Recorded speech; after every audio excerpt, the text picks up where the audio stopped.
Assalamualaikum warahmatullahi wabarakatuh, pemirsa stasiun televisi Satelit TV dimanapun Anda berada.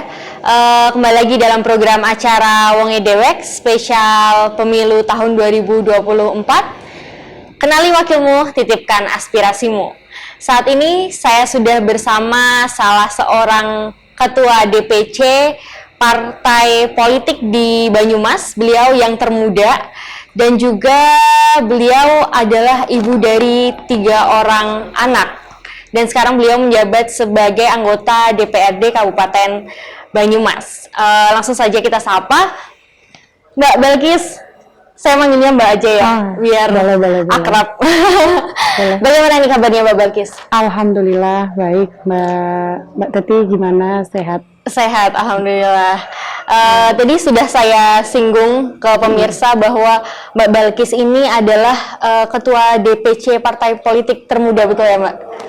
Iya, termuda 1 hari setelah Partai Golkar. Oh gitu. Ya, bagaimana nih Mbak proses menuju menjadi ketua, awal mula motivasi untuk berkarir di dunia politik itu seperti apa Mbak? Ya, jadi memang ini agak panjang ya. Ya, tepatnya mulai di 2013.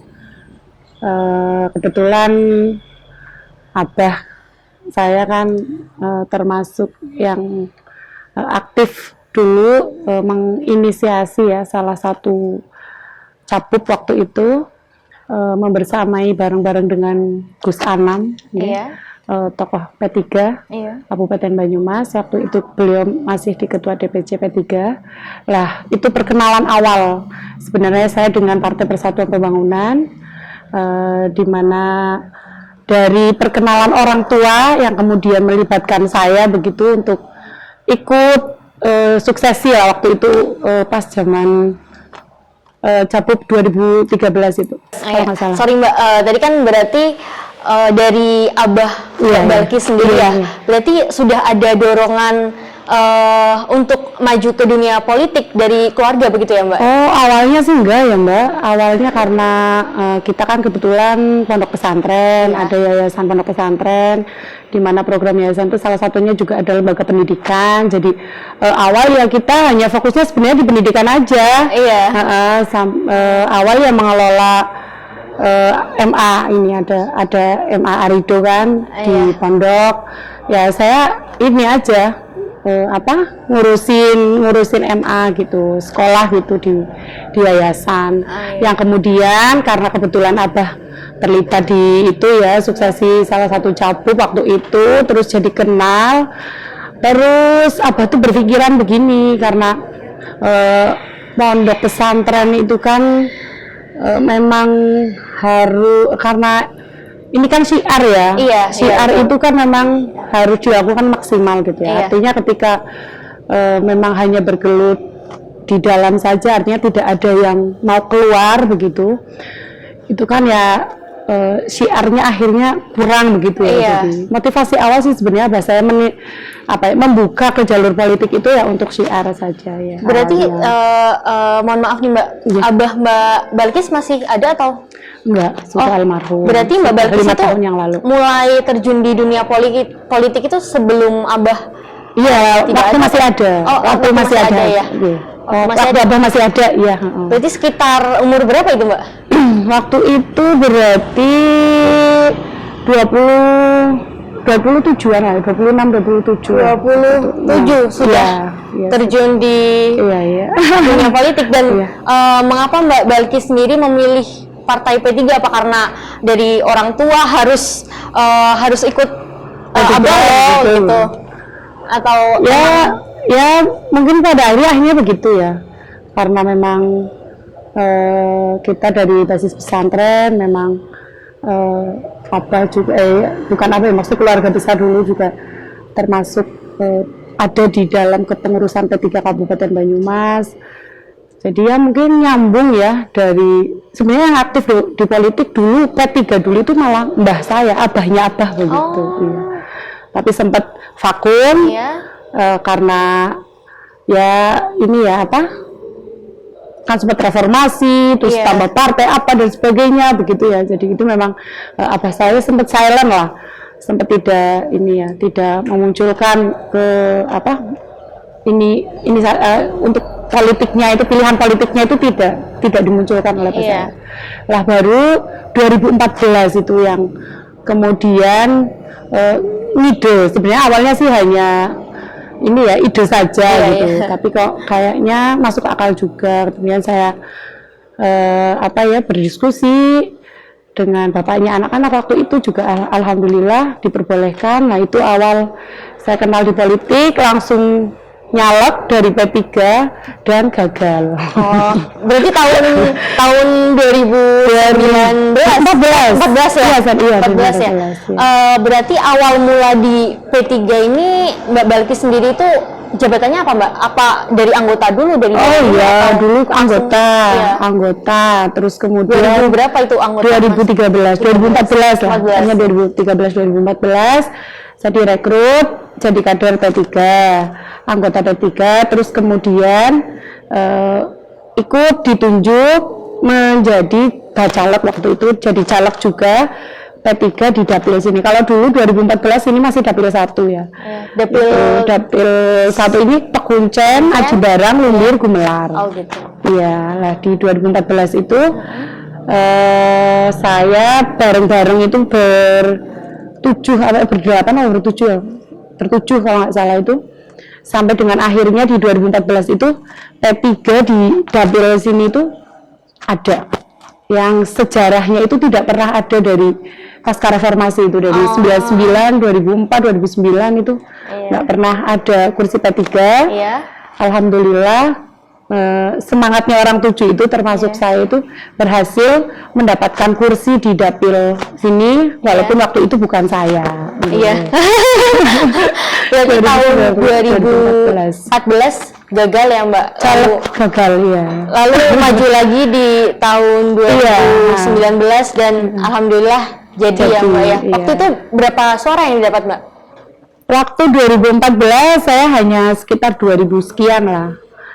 Terus nggak tahu ya, awalnya kan hanya di sekolah gitu ya, di madrasah. Terus kayaknya kok begitu ikut rame-rame yang di 2014 itu kok kayak asik gitu ya, kayak kayak menemukan passion ya. Jadi kayaknya kok seneng ketemu orang, banyak orang gitu ya.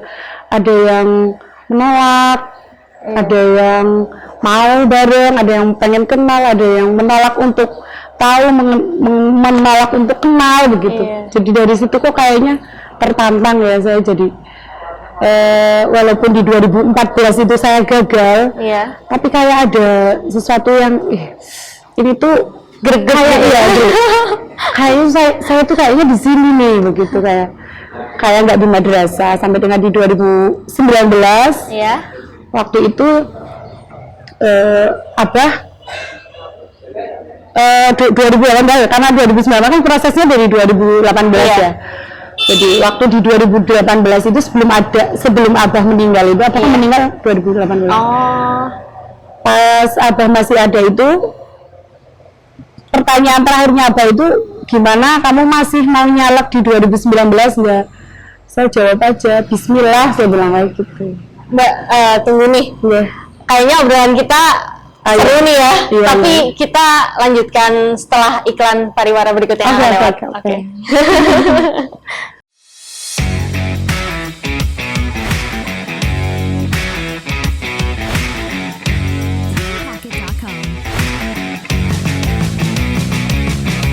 Kembali lagi bersama saya dalam program acara Wengi Dewek spesial pemilu tahun 2024. Kenali wakilmu, titipkan aspirasimu. Masih bersama Mbak Balkis. Halo. Ya, boleh dilanjutkan tadi ya, sudah di 2014 2000 suara, lalu 2019-nya bagaimana nih Mbak? Nah ya, jadi perjalanan di 2019, alhamdulillah di 2019 Allah meridhoi dengan hasil 6.813. Itu sesuai target sih sebenarnya, dan itu juga ya perlu perjuangan yang panjang ya. Iya. Artinya semangat 2014-nya masih tetap ada begitu ya. Membawa kesemangatan kalah di 2014, gimana kepengen jadi di 2019 dengan arahan Abah ya waktu itu pas beliau masih sugeng. Beliau menyemangati ya wis bismillah pokoknya maju begitu. Sampai di perjalanannya, sebenarnya ini di perjalanan sampai dengan pemilu sempat ada drama juga ya, Abah kabundut, Abah meninggal, terus itu juga agak sedikit menggoyahkan niat, tapi karena ini sudah jadi sudah daftar juga ya waktu itu, jadi bismillah pokoknya sudah saya niati. Akhirnya saya mulai lagi tuh dulu pengalaman di 2014 saya kan diajak silaturahmi tuh sama Abah ya, ke tokoh, ke teman-temannya Abah ya, ke jaringannya Abah begitu. Saya mulai dari situ lagi, saya silaturahmi ini, saya turun, saya silaturahmi ini semua lah pokoknya untuk meminta doa restu, untuk meminta dukungan, untuk meminta dipilih begitu juga. Ya sampai tidak hanya silaturahmi di keluarga saja ya, nantinya teman-teman ya dari berbagai jaringan lah begitu. Kayak misalnya kebanyakan dari organisasi keagamaan mungkin atau ada juga kebetulan kan saya juga aktif ya di Fatayat. Ya di Fatayat ya sini sih lingkup kecamatan ya di PAC Pekuncen begitu. Kebetulan saya di bidang advokasi dan hukum di sini, jadi ya itu juga menjadi ajang silaturahmi juga, memperkenalkan kita begitu ya, mensosialisasikan diri kita juga di itu begitu.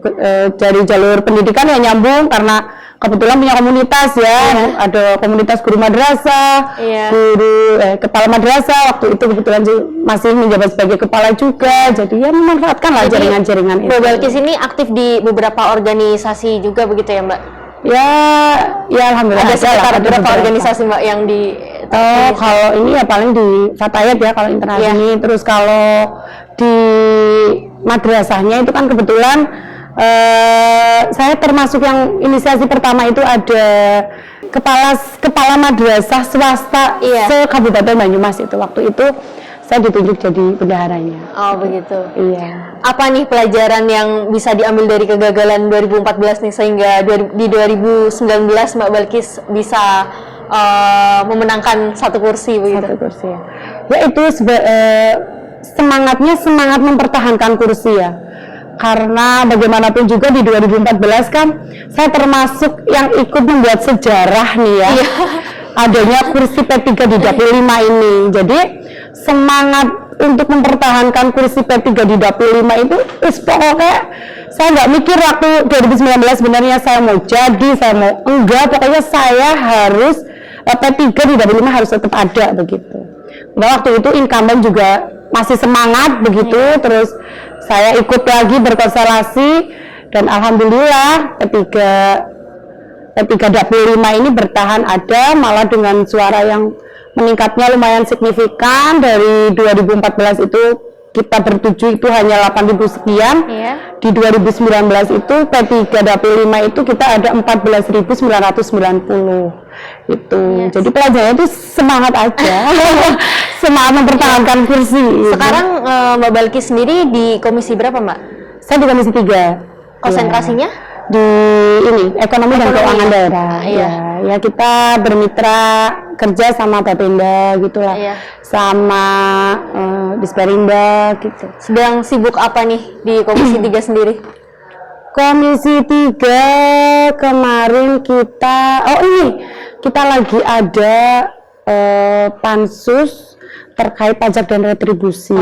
Ternyata itu kan masih ini ya, ada yang perlu diperbaharui begitu karena adanya Undang-Undang Cipta Kerja itu. Jadi ini kita lagi sebagian besar yang di Komisi 3 itu lagi terlibat di pansus itu, di pansus pajak dan retribusi itu.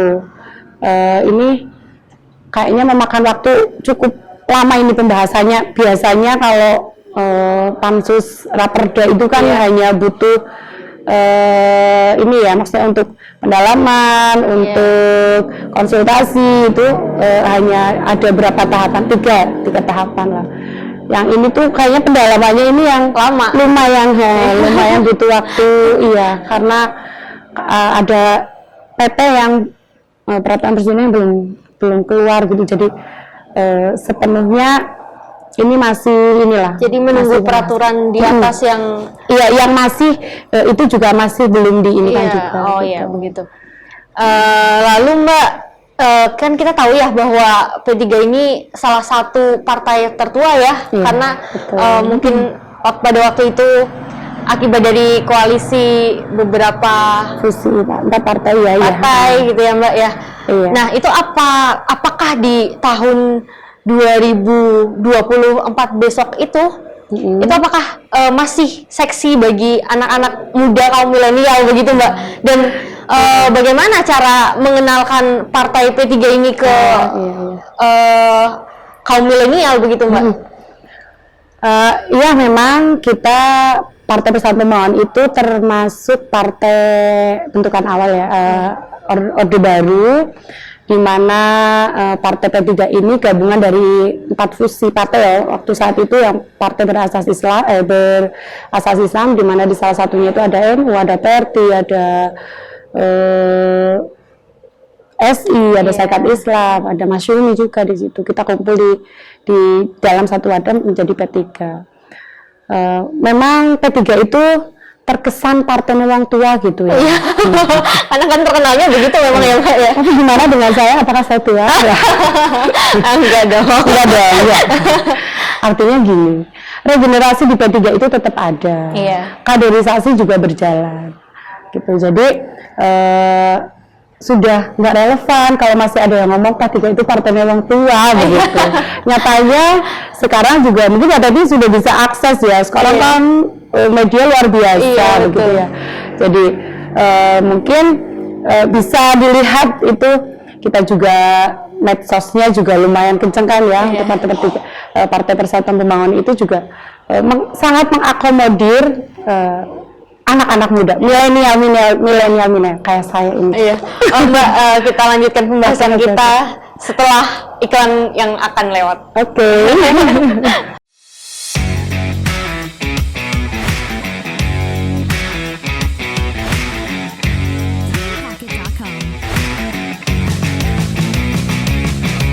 Baik pemirsa, kembali lagi dalam program acara Wengi Dewek spesial pemilu tahun 2024. Kenali wakilmu, titipkan aspirasimu. Masih bersama Mbak Balkis di samping saya. Mbak Balkis, tadi kan kita kan sudah berbicara tentang kaum milenial nih. Pasti kan sekarang kan sangat seksi untuk dibahas ya. Karena kan memang kita ketahui sendiri ya bahwa kaum milenial itu mendominasi sebagian penduduk di Indonesia begitu ya Mbak. Saat ini. Tapi di samping itu juga kan kita tahu sendiri bahwa P3 itu adalah termasuk partai tertua ya Mbak. Nah, apakah saat ini masih seksi juga di kaum milenial begitu Mbak? Dan bagaimana nih kalau misalkan ada kaum milenial yang ingin memulai kiprahnya di dunia politik, itu gimana nih Mbak? Apakah harus melalui persyaratan-persyaratan tertentu atau bagaimana Mbak? Jadi gini ya, memang saat ini itu milenial yang ini ya, istilahnya bonus demografi ya. Jadi untuk di 2024 ini memang didominasi oleh milenial yang akan memilih kita, dan P3 yang identik ya dengan partainya wong tua, tapi itu menurut saya sudah tidak relevan ya. Itu dulu gitu. Nyatanya gimana Mbak Dodi? Milenial milenial banget, apalagi ya kan, yang muda yang berkarya. Artinya itu sudah patah ya istilah P3 itu partai wong tua itu sudah tidak relevan, karena regenerasi di P3, kaderisasi di P3 itu berjalan sampai dengan hari ini bisa dicek. Ketua-ketua DPC itu rata-rata ya usianya usia milenial. Terus untuk mengakomodir perempuan itu juga P3 sekarang lebih terbuka. Nyatanya saya juga termasuk menjadi ketua perempuan, Iya. ketua DPC perempuan. Iya, satu-satunya ya Mbak ya di Banyumas Di Banyumas, ya. Tapi kalau di P3 sendiri kita satu Jawa Tengah tuh ada 3. Salah satunya itu Kabupaten Banyumas, begitu. Kembali ke milenial tadi, gimana kita? Ya artinya itu kita sudah mengupayakan dengan mensosialisasikan partai kita juga sedemikian rupa. Iya. Kita sekarang lebih terbuka, media sosial kita juga update gitu ya, artinya kita juga mengikuti tren itu. Kita punya website, kita punya Instagram, kita punya bisa di browsing, dilihat bahwa dilihat juga di situ bahwa nggak tua-tua amat gitu, yang muda juga banyak, yang muda juga banyak gitu. Lalu apakah ada wadahnya di ini? Jadi kalau di P3 kan memang ada beberapa banom gitu ya yang dibawahi oleh P3. Kalau yang ke pemuda-pemuda ya kita ada GPK, Gerakan Pemuda Ka'bah, itu yang bagian keamanan gitu ya, kayak Satgas begitulah GPK. Terus ada GMPI, Gerakan Muda Generasi Muda Pembangunan Indonesia, di mana GMPI ini semangatnya itu semangat wirausaha. Jadi konon dulunya ini kumpulannya anak-anak muda yang terafiliasi politiknya dengan P3 itu yang senang usaha, atau ya berarti kayak semacam pengusaha mudanya P3. Kumpulannya itu di GMPI begitu. Terus kemudian ada AMK, Angkatan Muda Ka'bah. Ini satu adiknya GMPI ini lebih muda lagi ini. Jadi ini yang mengakomodir mahasiswa ya, pelajar mahasiswa yang di mana di situ mereka tertarik untuk politik lah ya, tertarik untuk politik. Jadi kita juga fasilitasi, kita punya program, ada sekolah politik, terus juga ada pendidikan politik, beda ya, sekolah politik, pendidikan politik. Bedanya apa itu Mbak? Kalau sekolah politik itu ini ada waktunya ya, artinya kalau pendidikan politik itu biasanya kita lakukan itu singkat gitu ya, artinya konsepnya seperti konsepnya ya gitu. Kayak kalau diskusi pendidikan pendidikan itu biasanya kayak model seminar gitu, diskusi gitu. Tapi kalau sekolah politik itu kita ada sampai 3 sampai 1 minggu lah, 3 hari sampai 1 minggu ada untuk benar-benar kita belajar politik sampai dengan kepedulian juga di situ ada. Itu yang di AMK itu. Berarti ada 3 organisasi tadi ya? Iya, 3 organisasi. Kalau untuk yang perempuan juga kita ada Wanita Persatuan Pembangunan. Itu juga kalau dulu ya identik dengan bunyi-bunyi kesepuan begitu ya. Tapi boleh dicek sekarang WPP kita juga sangat luar biasa, walaupun dimotori oleh Bunya ya saat ini yang Ning Umnia itu. Ning Ema ini sosok perempuan muda DPR RI juga, beliau yang sekarang menjadi motor di WPP pusat, di pimpinan pusat itu beliau.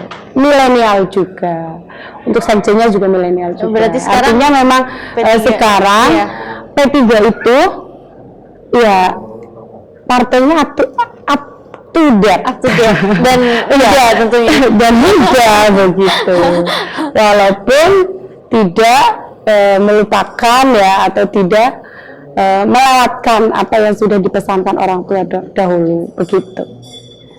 Wow, luar biasa sekali ya Mbak ya.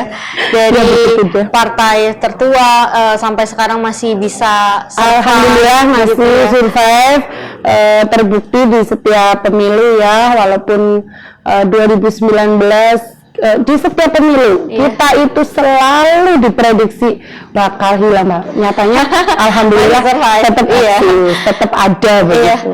Lalu artinya bagaimana Mbak nih cara kaum muda untuk dapat bergabung di 3 organisasi tersebut begitu?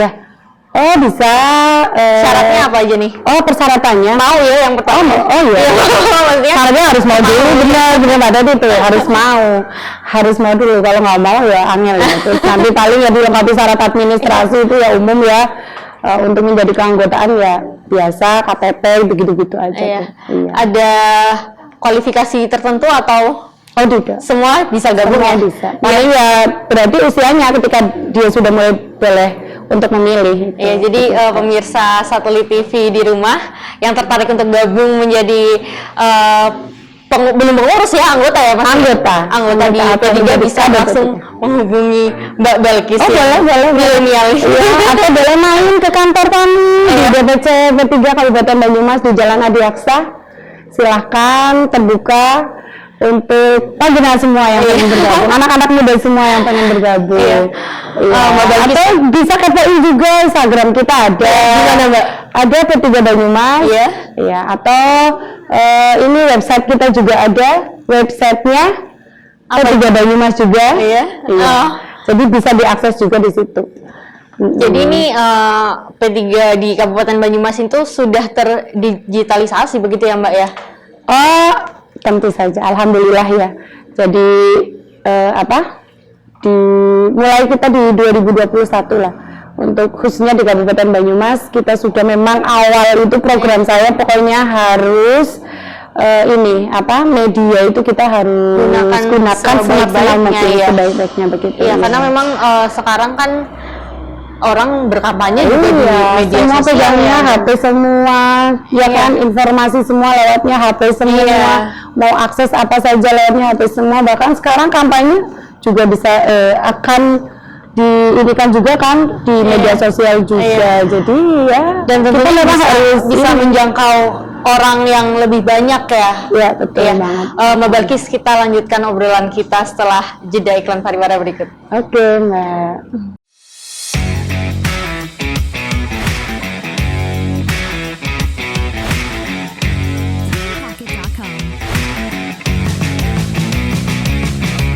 Kembali lagi dalam program acara Wangi Dewek spesial pemilu tahun 2024. Kenali wakilmu, titipkan aspirasimu.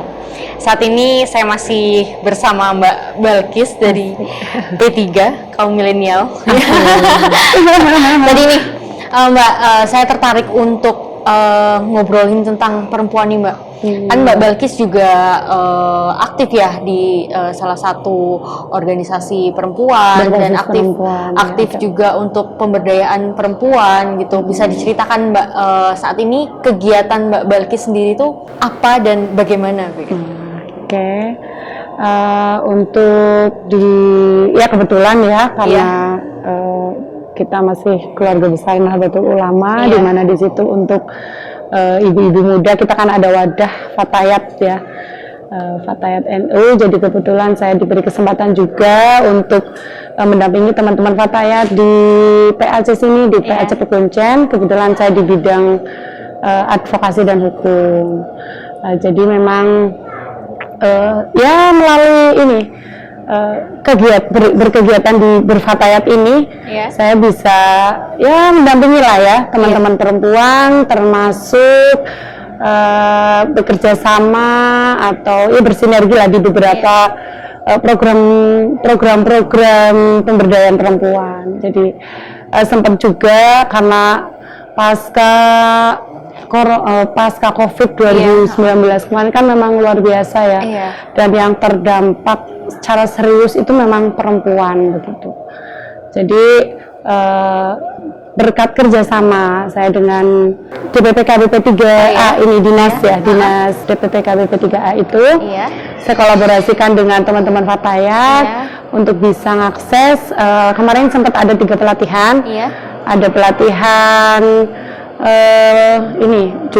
ininya sih maksud teman gender ya, tapi kita aplikasikan dalam bentuk pelatihannya itu kita ya untuk untuk membekali ya teman-teman sahabat Fatayat itu dengan pelatihan ada ekoprint, ada hidroponik, ada hand buket, itu kan sekarang lagi marak ya, yang harapannya nanti itu bisa ya paling tidak membantu lah secara ekonomi, mandiri secara ekonomi begitu. Lalu Mbak Balkis nih, selama ini ya Mbak Balkis sendiri kan dari kebetulan anggota dewan yang perempuan, lalu biasanya kan di Indonesia ini kan masih menganut budaya patriarki. Iya, budaya patriarki begitu ya. Pernah nggak sih Mbak dapat selentingan-selentingan atau omongan-omongan yang kurang berkenan begitu Mbak? Selama ini menjabat menjadi ketua atau selama menjadi dewan atau iya. Kalau jadi dewan sih mungkin karena ini ya, maksudnya kita sudah ada kuota kan, 30% perempuan memang harus terpenuhi itu. Artinya memang dari kuota yang diturunkan itu memang sebenarnya ketercapaiannya itu juga belum 100% ya. Tapi artinya 30% itu memang belum terpenuhi begitu. Tapi ada, artinya itu juga sebenarnya tidak terlalu masalah ya. Tapi kalau di kepemimpinan itu memang kadang ya ada aja sih ya, kayak misalnya kemarin pas lagi masuk jadi nominasi ketua DPC yang kebetulan perempuan gitu kan, jarang begitu ya, jadi ya sempat ada yang masa P3 terus perempuan gitu ya, ada lah yang seperti itu ya, menimbulkan polemik begitu. Tapi ya kembali lagi karena P3 terbuka begitu ya, artinya saya pun diberi kesempatan begitu untuk bisa mengikuti kemarin ya, dan kemudian terpilih di Ketua DPC P3 Kabupaten Banyumas. Apakah omongan-omongan itu juga sebagai motivasi Mbak Balkis sendiri untuk terus maju di dunia politik begitu ya Mbak? Iya ya. Jadi ini tuh kayak apa ya? Ya keterpanggilan ya. Jadi ketika terus tiba-tiba mau enggak gitu, aduh, terus harap siapa gitu ya? Maksudnya saya sudah terbuka jalan ini, ya sudahlah. Saya pengennya ya memanfaatkan semaksimal mungkin untuk saya ya, maksudnya saya pengenlah memberikan kemanfaatan maksudnya yang maksimal gitu, karena sudah saya yakini ini pilihan jalan perjuangan saya, jalan kemanfaatan saya di politik, jadi ya sudah, ayo itu mau sampai kapanpun gitu. Berarti tahun 2024 Mbak Balkis mencalonkan lagi. Nyalek lagi. Sejauh mana persiapannya Mbak? Nyalek lagi, alhamdulillah sudah tahapan pemilu kan sudah ini ya, kemarin sampai dengan ini nanti sebentar lagi pengumuman DCS. Di bulan Agustus ini nanti ada pengumuman DCS ya, sudah kita ikuti, alhamdulillah. P3 Banyumas juga ada 50 bacalek dan ini baru pertama Mbak Desi. Kita itu kemarin terakhir di 2014 tuh hanya 36 ya. Terbagi di 6 dapil itu. Alhamdulillah P3 Banyumas 2024 ini kita ada 50 bacalek yang tersebar di 6 dapil itu. Terdiri dari unsur wanita berapa, pria berapa? Ya, untuk ketercapaian 30% perempuan, alhamdulillah kita tercapai ya. Di dapil 4 kita hanya terisi 2 perempuan. Berarti kesadaran wanita untuk berpolitik kayaknya sekarang juga sebenarnya udah agak banyak ya. Sudah mulai terbuka begitu. Dan sebenarnya ini kok perempuan tuh kalau berpolitik itu malah kayaknya lebih ini ya, menurut saya tuh lebih gampang begitu, lebih mudah diterima gitu dari berbagai kalangan ya. Gimana sih, laki-laki juga kan muridnya perempuan ya. Terus masa perempuan memilih perempuan juga gitu. Jadi menarik untuk dibahas ya, kalau misalnya sudah bersinggungan dengan perempuan. Iya benar. Balkis, kita lanjutkan obrolan kita setelah jeda iklan pariwara berikut ini.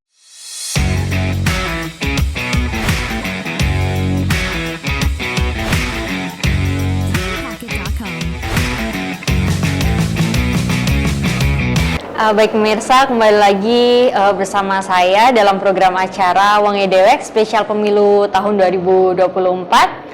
Kenali wakilmu, titipkan aspirasimu. Saat ini saya masih bersama Mbak Balkis. Tadi kita sudah ngobrol nih tentang perempuan ya. Nah, yang sekarang ingin saya tanyakan nih Mbak Balkis kan ibu rumah tangga dari 3 orang anak ya, dan dulu sempat pernah menjadi kepala MA termuda juga ya Mbak ya, pada waktu tahun 2009 ya kalau nggak salah ya. 2009 betul, Iya. betul. Nah itu betul. bagaimana Mbak gamblingnya menjadi ibu rumah tangga ya, lalu menjadi kepala madrasah terus itu kemudian berpolitik gitu. iya, bagaimana itu Mbak, bisa diceritakan pengalamannya? Jadi memang untuk kemudian berpolitik itu memang awal banget itu kan memang dari rumah ya, dan kebetulan di rumah ini kan ada pondok ya, pondok pesantren Rodatul Ilmi ini.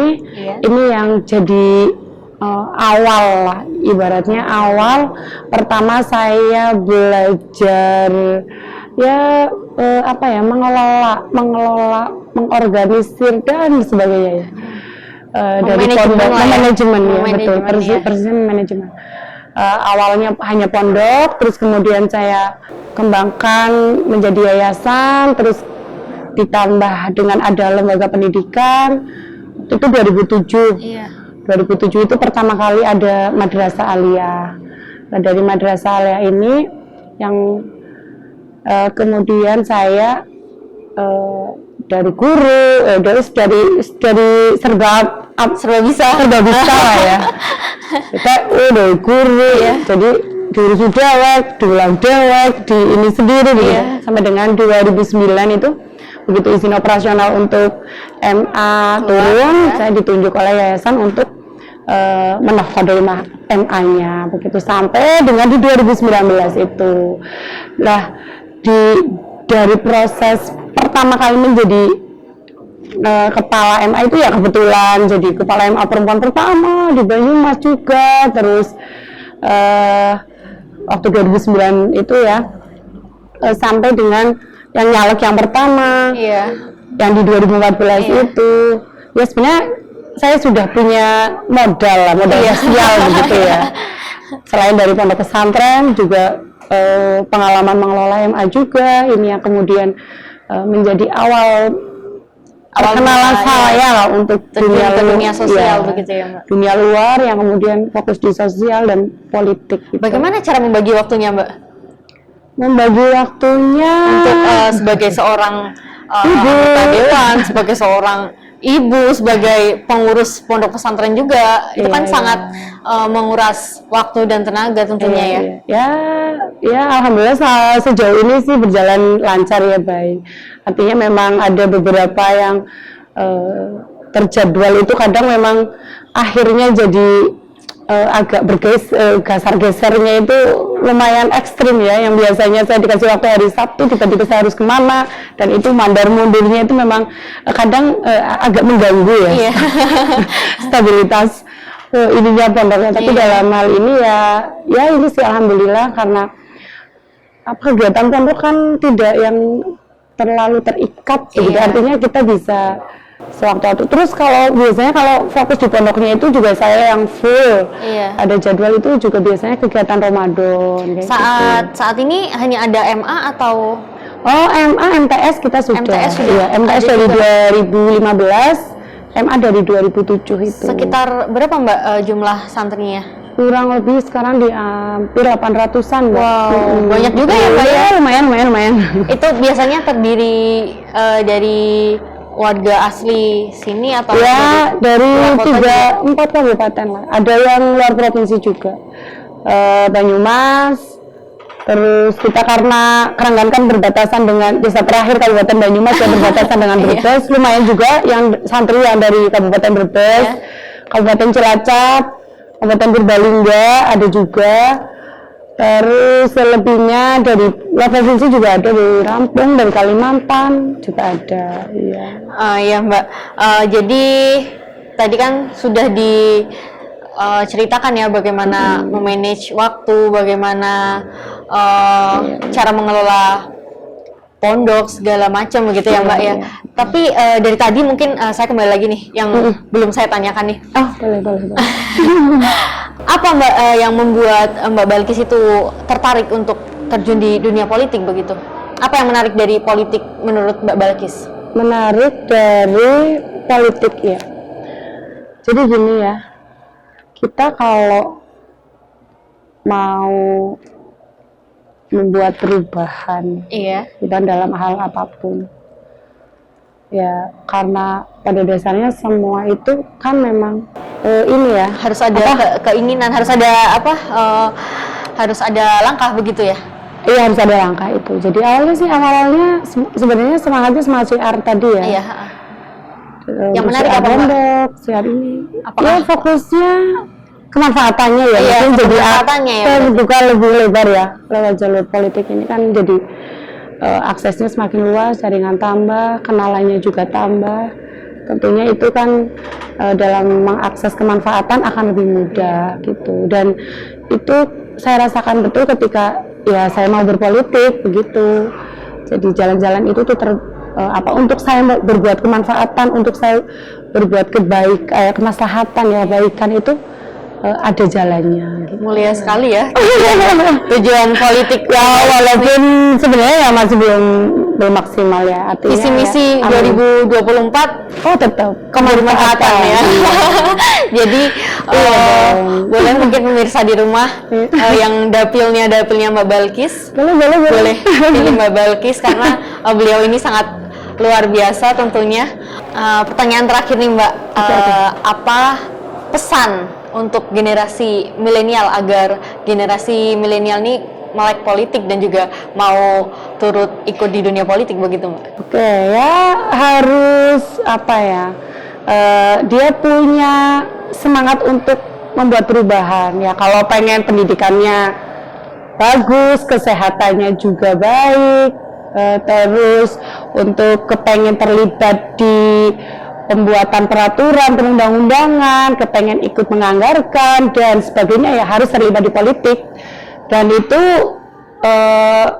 kalau tidak mau ya kita yang akan dipolitisir begitu. Iya. Jadi ya harus terlibat, harus mau begitu. Ya, jadi teman-teman, tadi kita sudah mendengarkan statement Mbak Balkis, kalau tidak mau dipolitiki, kita harus terjun di dunia politik begitu ya. Begitu Mbak. Iya. Mbak Tuti juga berpolitik dong. Iya, amin. Nyusul Mbak Balkis nanti jadi saingan Mbak Balkis. Siap. Ya, Siap yang hijau-hijau. nanti kita tunggu ya, hijau, kuning, merah, apa nanti ya. Mbak Balkis, tidak terasa nih saya sama Mbak Balkis sudah ngobrol panjang lebar, ngalor ngidul kemana-mana. Sekarang saatnya kita pamit dulu, pemirsa Satelit TV. Tidak terasa kita berdua telah menemani pemirsa di rumah selama kurang lebih 1 jam ya. Terima kasih atas kesediaannya untuk menonton kami dan jangan lupa saksikan kami di episode yang selanjutnya.